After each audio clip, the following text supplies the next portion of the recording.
All right, 97.7 Outlaw Radio FM listeners, we are live in full effect with the one, the only, the Freestyle King. We got a little Flip right here live on the line. How are you doing this evening?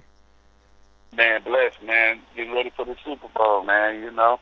Hey, Mole's definitely down here as well, man. I gotta ask you, who do you actually have tonight? Who do you think's gonna take it? It's going to be a battle. So this is the crazy part about it is I like Mahomes. I love everything he's doing. I'm the ultimate Tom Brady fan. So put it like this: if they weren't playing Brady, I'd be going for Mahomes. You know, but I feel like Brady has stood the test of time as the GOAT, and it's wins. I say if, but if he wins or when he wins, it'll be the same effect as how Kawhi Leonard went to the Raptors and he won that ring. Like nobody kind of expected that to really happen, and so Brady going to Tampa Bay, the initial stand TB, stand for Tom Brady, and then the Super Bowl is in their city. So just the whole story, it's a better storyline if Tom Brady wins. It's like he went to the other team and showed the league that this like he's already the GOAT, but this was just like really solidified. So yeah, I'm going for Brady. I'm going for the GOAT, man. Even though I love what Pat too. I gotta say, I agree with you, man. I think Tom Brady's gonna take another ring this year. I really agree with you on that one. Yeah, I feel like he deserves it, man. All these years he played, stayed at the headlines for dumb shit, So it's all good. But I gotta ask you, Flip, taking you back to the beginning of your career, what actually inspired the legendary career of Little Flip? Well, my grandmother, she does music. So she's the choir director, play the piano. She taught me how to play the piano, drums, sing in the choir, rap. So I've been doing music all my life. If you're born in my family, you're doing music. That was the family business. So I didn't have a choice, pretty much. It's like the Jackson 5. Hey, but you know what? I was wondering, when you actually were growing up, was hip hop kind of the thing growing up, or did they want you to get into a different genre of music? I did it all. They didn't really push me to say, hey, you got to do this or this. We did music for church as well. That's what we started doing. But yeah, they never just told me, hey, you only have to do gospel, or you only have to, my parents and grandparents, they allowed me to be a creative freedom artist. And also, in the year 1999, you actually signed your first record deal with Sucker Free Records. I was wondering, what's the story behind that deal? And of course, how did you get connected with Sucker Free? Because I know you did some phenomenal work with that label. Well, Hump was childhood friends with my dad, so, and at the time, it was an entertainment company. It was Sucker Free Entertainment, and I came to him like, hey, man, let's make this a record label. So I basically signed as a CEO and a rapper. So I was the CEO of Sucker Free as well as a rapper. It was always important for me to come in the game as a CEO and a boss and just follow after the footprint of Jay Prince and rap a lot. So, you got to boss up. And also, I remember, I think it was 2002 that I think Columbia Records actually offered you and Sucker Free a contract, offered you a contract and Sucker Free a distribution deal. I was wondering if you can tell us a bit more about that, and of course, how did that come to be for yourself and Sucker Free? Because that actually is a phenomenal deal, especially with Columbia Records back then. Yeah, we did a deal with Columbia in 2001, and we put out the Underground Legend album first. It was just dope. Steve Rifkin, he knew about the movement and cared about the culture of Texas, and that made me an offer I couldn't refuse. Million in the tune of 22, and it was just dope, man. To be able to be on a major label and utilize their connections and plugs on a bigger scale and take it to the next level. So it was dope. And I remember as well on Columbia Records when you dropped the single "The Way We Ball." That was my jam back in the day growing up, man. That was on my CD player like no tomorrow. Man, thank you, bro.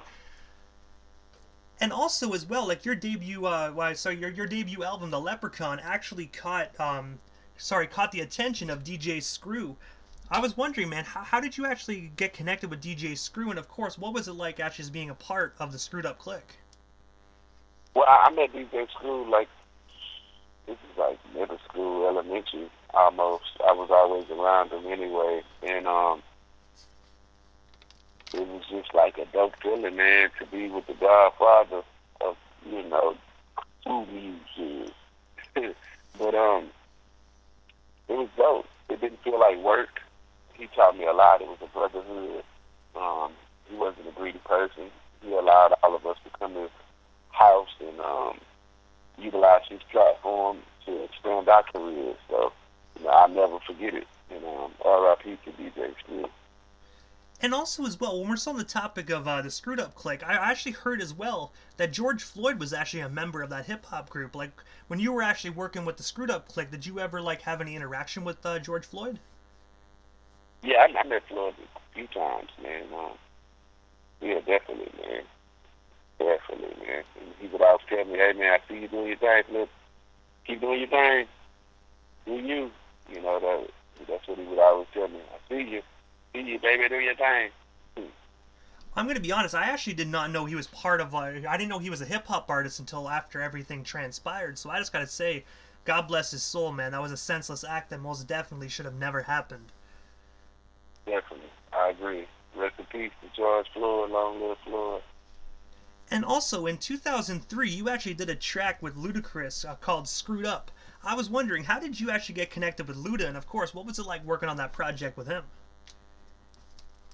Man, I don't really remember exactly how we met. What I do remember is that, like in the industry, you always run past people, meet them, concerts, backstage type stuff. So I think we probably met at a concert or something like that. But he reached out and was like, I got a record I want you on called Screwed Up. And we could go back and forth. We go do like 4 8-bar verses. And that was cool, to do. I actually had fun doing that. And I gotta say, it must have been like such a surreal moment to be able to work with Ludacris, because I know back in like the early 2000s, like alongside yourself, you guys were both huge and still are today. So that record must have blew up and sold so quickly. Yeah, definitely, man. Yeah, Chicken and Beer sold 3 million copies to the album. Yeah. I have to ask you, like with Chicken and Beer, like what is that actually at today? Like, is it at 3 million copies today, or was that just back then? That was probably like 4 years ago. I don't know what it says right now. If I had to guess, it probably sold about another 100,000. You know what I mean? Between 50 and 100, something like that. You know how I go with these streams now.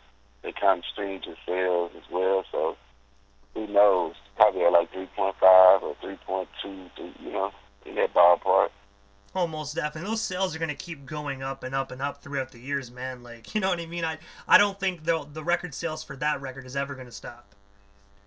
Man, I agree. And also, aside from music here for a moment, I actually noticed as well that actually on April 15th of 2014, you actually released your own book titled "Don't Let the Music Industry Fool You." I was wondering, what actually made you decide to become an author, and of course, where can our listeners actually purchase that book today? Man, I wanted to put out a handbook for people, younger people, and make it straight to the point, and then put a few scenarios I went through in the book as well, just to give people an idea of what I'm going through and what happened, all that kind of stuff. And I read a book a long time ago, All You Need to Know About the Music Industry. I read the 48 Laws of Power, Art of War, just different books about business, and I wanted to give the people a book that they can be able to read in 15 minutes, easy read, straight to the point, but, giving people real advice and real direction on how to conduct themselves. And I gotta say as well, that's really actually a good thing to do, because unfortunately, not a lot of big artists like yourselves really actually like want to help the younger generation and help individuals kind of know what to do when they get into the music industry, man. So it's really cool that you actually made that book to help individuals. Yeah, I did, man. For real. And I gotta ask you, is this still available on the internet to purchase today? Like, if so, is there any hard copies available? We sold out actually, but I'm actually about to I'm literally about to drop some more copies. And also, you actually had the Very opportunity to. soon. Oh, sorry about that, Flip. My Very, very apologies. soon. No, I was just saying very, very, very soon. So everybody that's listening, make sure you be on the lookout for that. You know what I mean? Because Little Flip is bringing out some more. Get it while it's hot. Definitely. And you also had the opportunity to work alongside Bushwick Bill right before his unfortunate passing on the song Hard Times. I was wondering, how did you initially get connected with Bushwick Bill of the Ghetto Boys? And of course, what was it like working with him? Man, I've been knowing Bushwick Bill a long time. And pretty much that's my guy. Like, we just always had that vibe. And he used to tour with us. We took him on tour like one time. Like, he went on tour with me for like 8 days.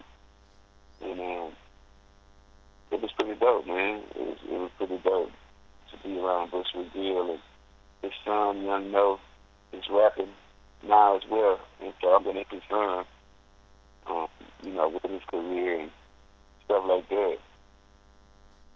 And I have to ask you before we move off the topic of Bushwick Bill, like, since you knew him for so long, like, what's one of your most fondest memories you actually shared with the late great Bushwick Bill?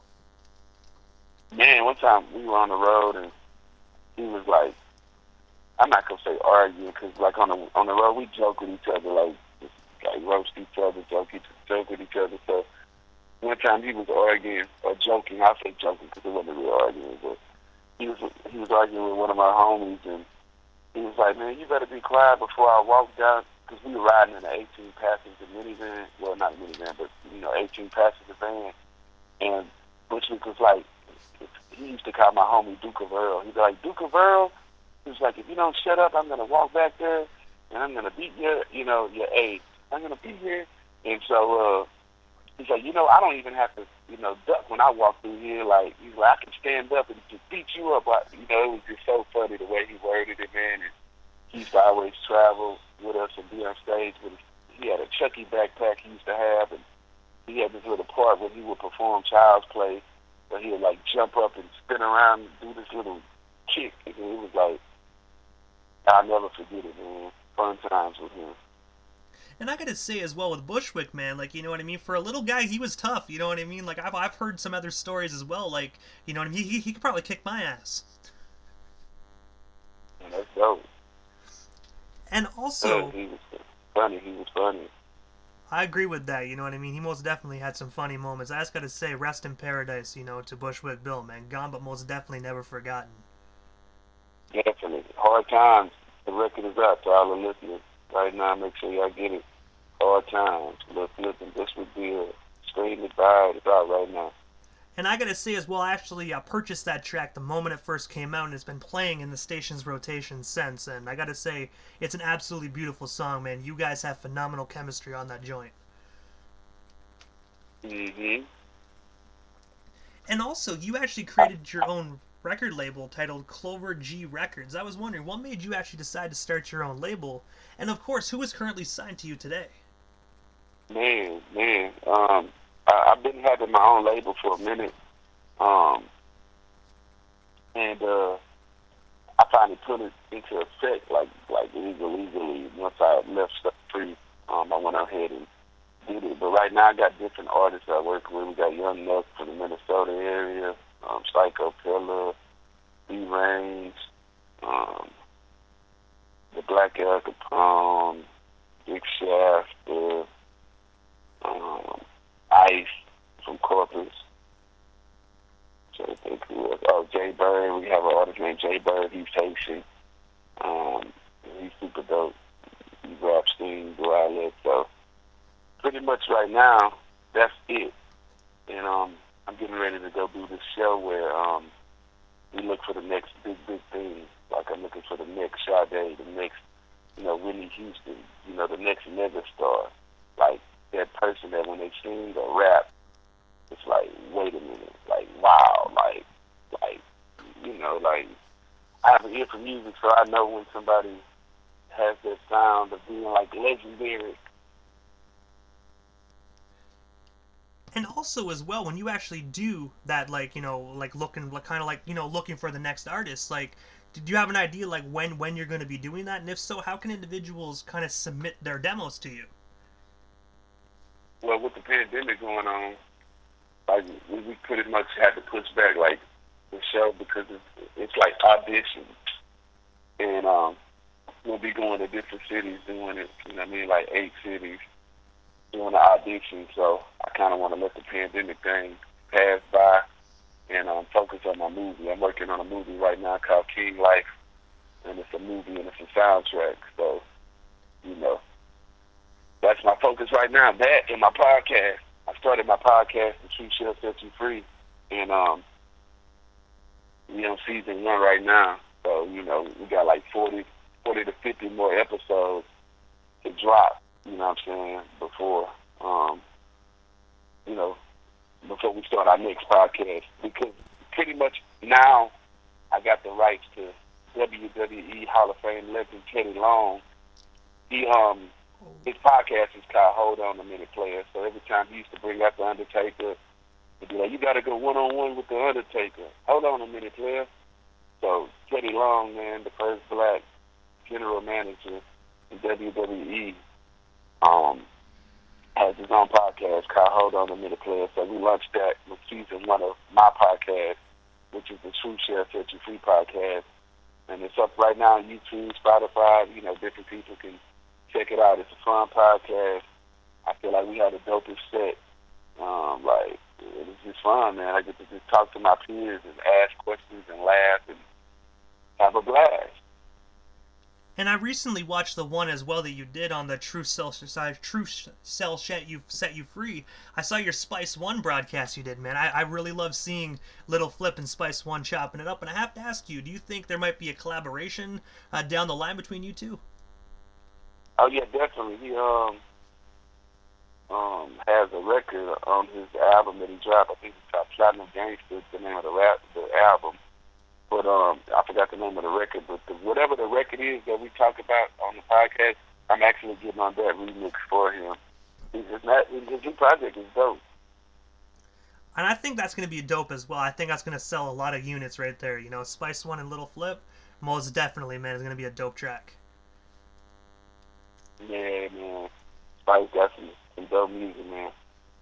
And also, Christmas Eve of 2020, you actually released your highly anticipated Flip Mayweather mixtape. I was wondering, where can our listeners actually snag themselves a copy? And of course, if you can, tell us a bit more about that.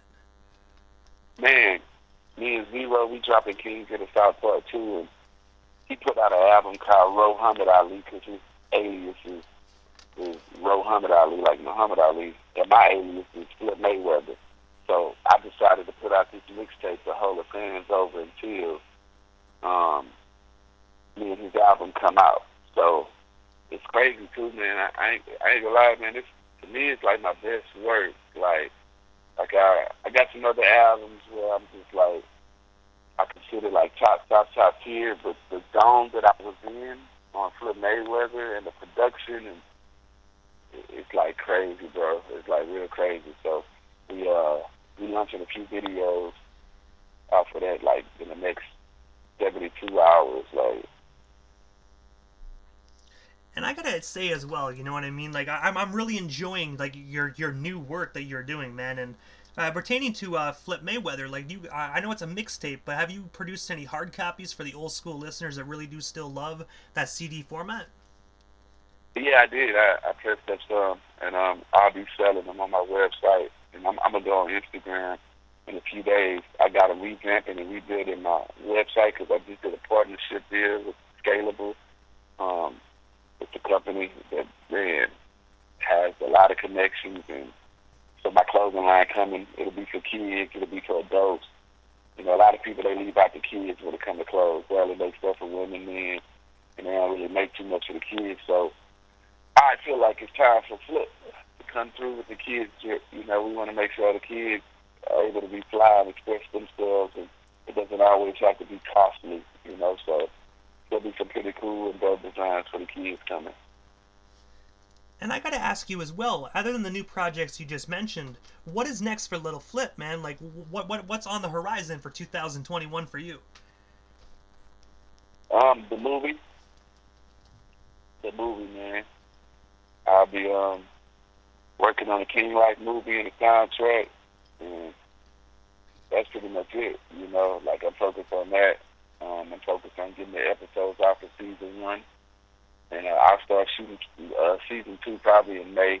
You know, after I get the movie done. But the movie, man, the King Life movie, it's gonna be crazy, and the soundtrack, it's gonna be a lot of different stars and celebrities and a dope story. So I'm directing the movie, and I partnered up with this company called Shells.com, and it's an app that turns your phone to an iCloud computer, and you can also edit videos. And we just dropped a historical record for the fans. I mean, they just need to Google Shells.com, and I did a record 3 months ago with somebody that the world would never ever, you know, expect, and that's all I can say. You know, so they need to go to Shells.com, Google it, and find that record that will shock the world. Hey, I don't blame you as well. You know, you can't let too many cats out of the bag. But I'm not gonna lie, you have me over here excited for that movie, man. So hopefully it comes out soon, so the world can see who Little Flip is actually teamed up with in that movie. Yeah, it's fall. I'm thinking fall. And also, Little Flip, this is the time in the interview that I give a chance for the individual that slides into the radio station airwaves right before we wrap things up. Just a chance to give shoutouts to whomever they want to give shoutouts to, and of course your social media handles. That way our listeners can follow you and stay updated everything Little Flip if they're not already doing so. My social media is Lil Flip 713, LILFLIP 713. Yeah, follow me. I promote all my stuff, links and bios and different things I do. I be on my Instagram more than anything. And I got to come back over there and do some shows and events, man. You know, soon as things get back normal, you know, I'll be over there, man. And I got to agree, you know, I haven't been to a concert in over a year and a half. The last one I saw was Snoop Dogg and Warren G, so I most definitely need to hit up a hip-hop concert, man, and you know what I mean? So hopefully this COVID stuff gets wrapped up soon so, you know, legendary individuals like yourself can cross the border and make that show money again. Exactly, man. That's where I'm at with it, bro. And, you know, for a shout-out, man, just shout out to everybody that been supporting me. You know, check out the Flip Mayweather mixtape. All the fans that wonder, oh, where Flip is? I ain't never stopped doing music. You could go to iTunes, Apple Music, Spotify, wherever you get your music from.